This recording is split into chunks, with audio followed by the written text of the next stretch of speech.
Friends, ఈరోజు నేను కెనడాలో బస్సులో ప్రయాణం చేయబోతున్నా. చూడండి, ఫ్రంట్లో వచ్చి సైకిల్ స్టాండ్ ఉంది.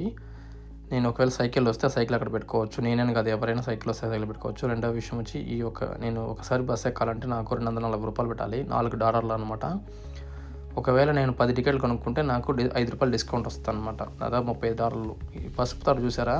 మూడో పాయింట్ ఏంటంటే, ఈ పసుపు తాడు మనము ఎప్పుడైతే దిగాలనుకుంటామో అప్పుడు మనం లాగితే చాలు, అక్కడ మనకి స్టాప్ రిక్వెస్ట్ అని పడుతుంది. మనం లాగిన వెంటనే డ్రైవర్కి హింట్ అయితే వెళ్తుంది అనమాట.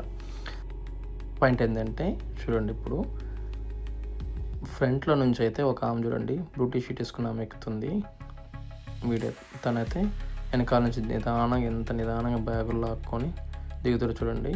అదేవిధంగా మన ఊర్లో అయితే మనం కానీ దిగలేదనుకో గబగబా బండి తీస్తారనమాట. తీసి నువ్వు ఎంతసేపు అమ్మ దిగదని అరుస్తారనమాట. ఇక్కడ అలాంటిది ఏముండదు. అంత బాగా రెస్పెక్ట్ఫుల్గా మనం ట్రీట్ చేస్తారనమాట. సో అదేవిధంగా సీట్లు చూసారంటే చాలా సింపుల్గా వచ్చి సీటింగ్స్ ఉంటాయి అన్నమాట.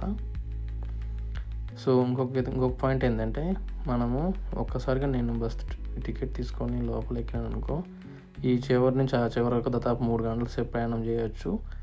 ఏమి ఇబ్బంది ఏమి ఉండదు. మన ఛానల్ సబ్స్క్రైబ్ చేసుకోండి మరిన్ని వీడియోస్ కోసం. Thank you.